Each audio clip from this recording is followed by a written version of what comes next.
الحمد لله وحده والصلاة والسلام على من لا نبي بعده أما بعد وأعوذ بالله من الشيطان الرجيم بسم الله الرحمن الرحيم يا أيها الناس أنتم الفقراء والله هو الغني الحميد وقال النبي صلى الله عليه وسلم من بنى لله مسجدا بنى الله له بيتا في الجنة او كما قال علیہ الصلوۃ والسلام۔ محترم دوستوں، بزرگوں اور عزیز بھائیوں، اللہ تبارک و تعالیٰ کے بے شمار انعامات اور احسانات ہیں کہ جس نے آپ سے مسجد کی تعمیر کا کام لیا ہے اور لے رہا ہے۔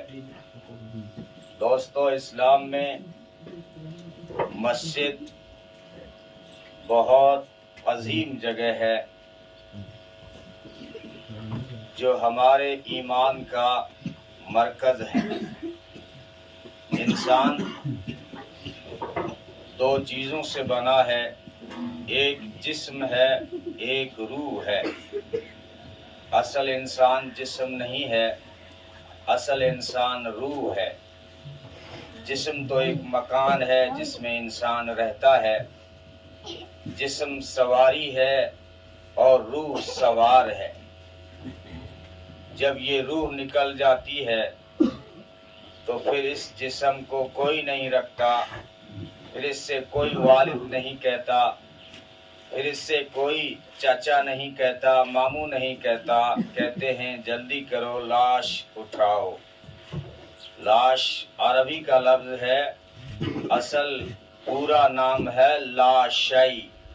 کچھ بھی نہیں ہے، پاپا نہیں ہے، یہ بھائی نہیں ہے، لاشئی ہے، کچھ بھی نہیں ہے۔ کیوں؟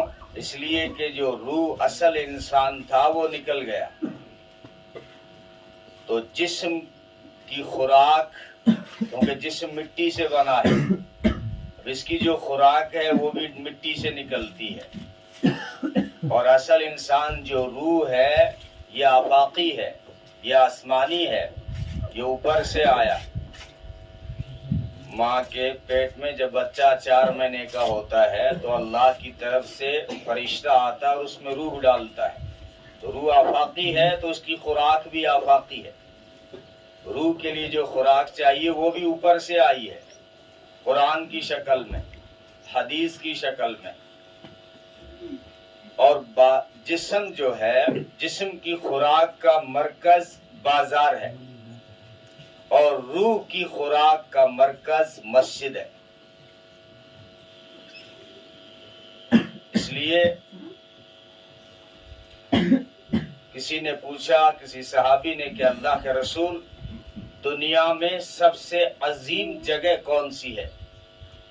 نبی نے فرمایا، سائل کی طرح مسئول بھی نہیں جانتا۔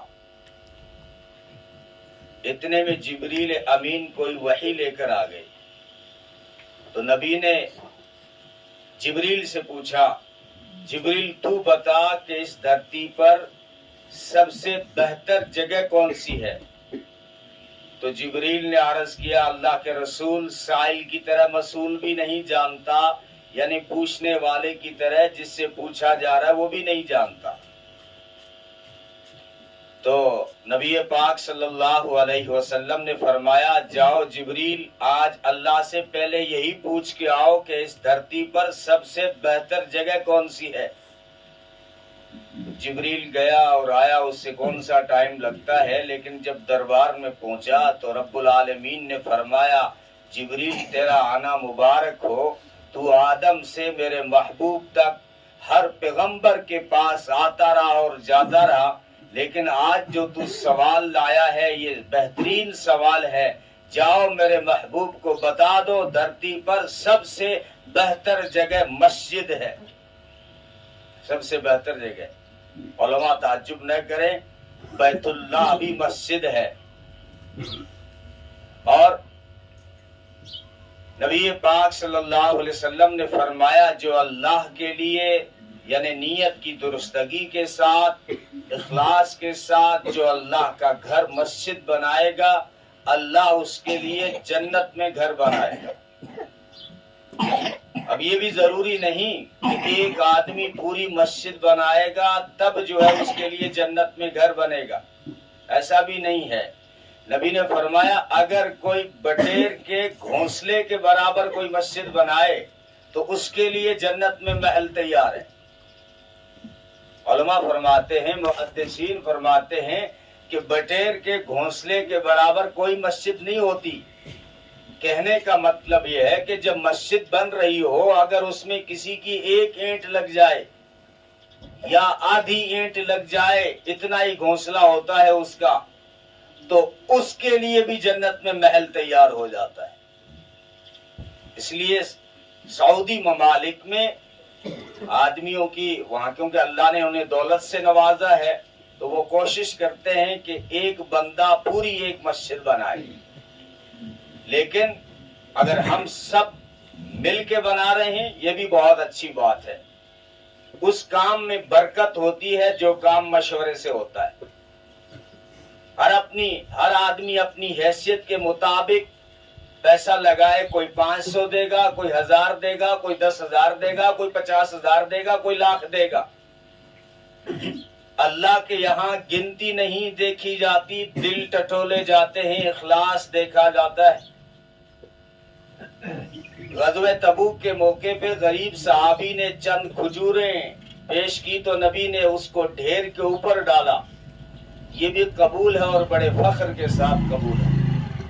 تو اگر مسجد میں ہمارا حصہ لگ جائے تو ہمارے لیے جنت میں محل تیار ہے۔ یہ نبی پاک صلی اللہ علیہ وسلم کی خبر ہے۔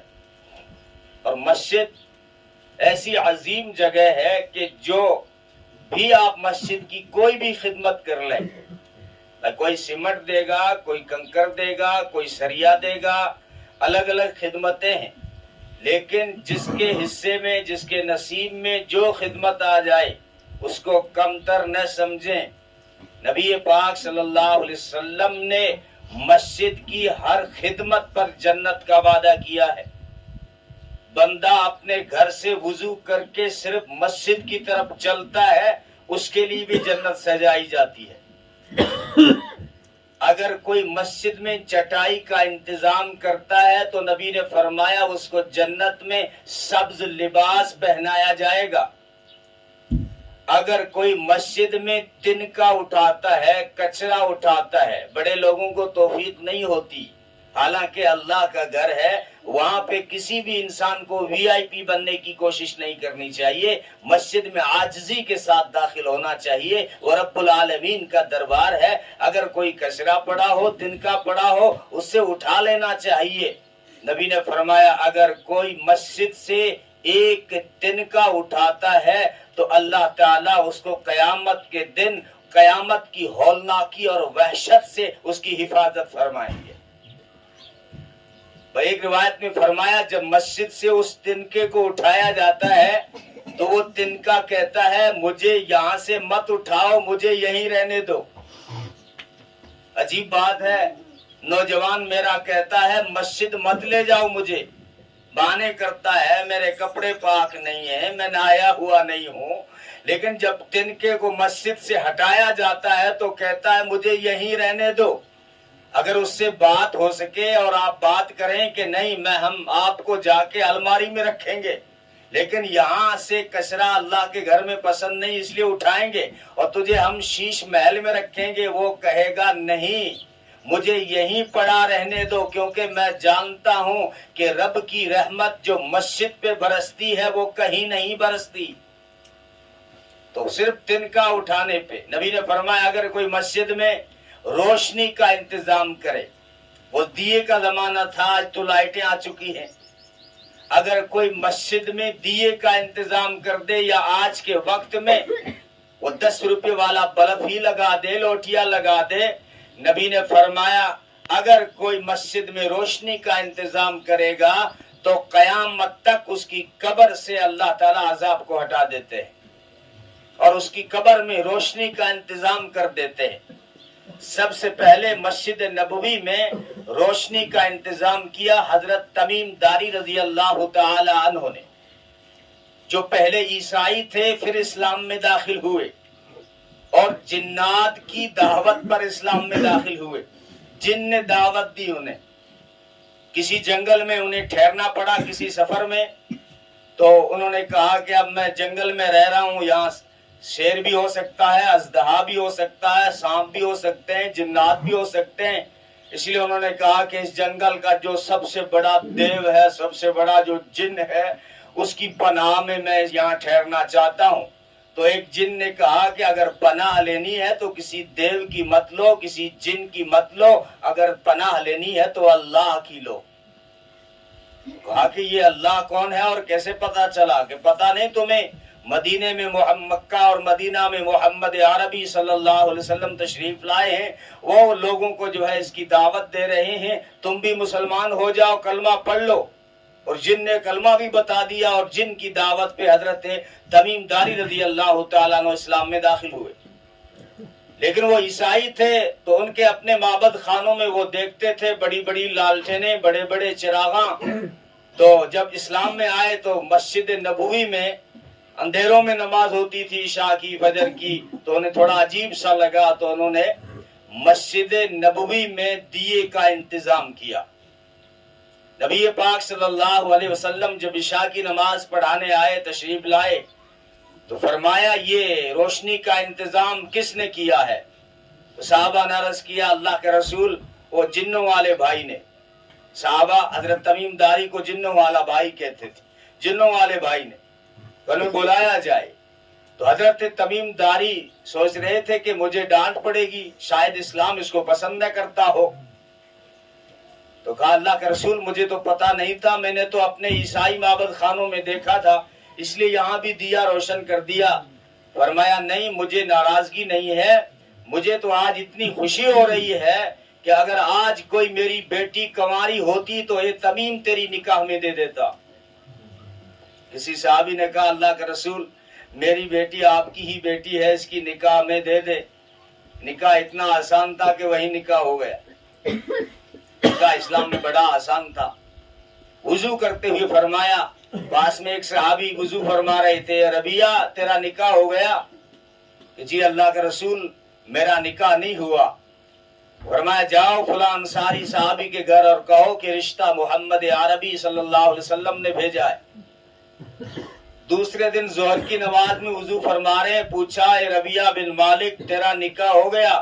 جی اللہ کے رسول کل آپ نے بھیجا تھا اور کل ہی میرا نکاح ہو گیا. اے عقاف تیرا نکاح ہو گیا؟ کہا نہیں اللہ کے رسول میرا نکاح نہیں ہوا. فرمایا تیرے پاس میں مال ہے؟ کہاں میرے پاس مال ہے. فرمایا تو جوان آدمی ہے، مال بھی ہے، پھر بھی نکاح نہیں ہوا، تو شیطان کے بھائیوں میں سے ہے. یہ استاد کا انداز ہوتا ہے اپنے شاگردوں کے ساتھ کہ تو شیطان کے بھائیوں، یعنی اگر جوان ہے اور مال ہے تو پھر شیطان کے لیے بہکانا بڑا آسان ہے. اس لیے نبی نے فرمایا نماز کا وقت ہو جائے تو پھر تاخیر مناسب نہیں. جنازہ تیار ہے، اب تاخیر مناسب نہیں. اور اگر بچہ اور بچی جوان ہو گئے ہیں تو اب نکاح میں تاخیر مناسب نہیں. اس لیے وہاں خرچے کم کرو اور جہاں لگانے کی ضرورت ہے وہاں ایسی جگہوں پہ لگاؤ جو آخرت میں کام دیں. یہ مسجد میں جو پیسہ خرچ ہوگا یہ اللہ کے اکاؤنٹ میں دے گا، اکاؤنٹ میں جمع ہوگا. اس لیے صحابہ جب اپنی ذات پہ لگانے کی باری آتی تو پھونک پھونک پہ خرچ کرتے تھے. وہ مشہور قصہ ہے نا، کوئی مانگنے والا حضرت عثمان کے دربار پہ نبی نے بھیجا تھا، تو حضرت عثمان اپنی بیوی سے لڑائی کر رہے تھے، جھگڑا کر رہے تھے. خدا کی بندی رات کو تو نے دیے میں موٹی بٹ ڈال دی، وہ تیل زیادہ پی گئی. وہ ڈوری اگر پتلی ہوتی تو تیل کم خرچ ہوتا. وہ مانگنے والا حیران رہ گیا کہ اللہ کے نبی نے مجھے کہاں بھیج دیا. یہ اپنی بیوی سے اس بات پہ لڑ رہا ہے کہ دیے میں موٹی بٹ کیوں ڈالی، موٹی ڈوری کیوں ڈالی، یہ مجھے کیا دے گا. نبی نے دوبارہ بھیجا، کہا ان کے گھر کے اندر کی باتیں سننے کے لیے نہیں بھیجا تھا، جو میں نے حکم دیا ہے جا کے صدا لگا. اس نے دوبارہ جا کے صدا لگائی مانگنے میں ایک مسافر ہوں اور ضرورت مند ہوں، میری مدد کی جائے۔ نہیں پوچھا کہ کتنی ضرورت ہے، 2 اونٹ بورے بھر کیے حضرت عثمان نے اس کو دے دی۔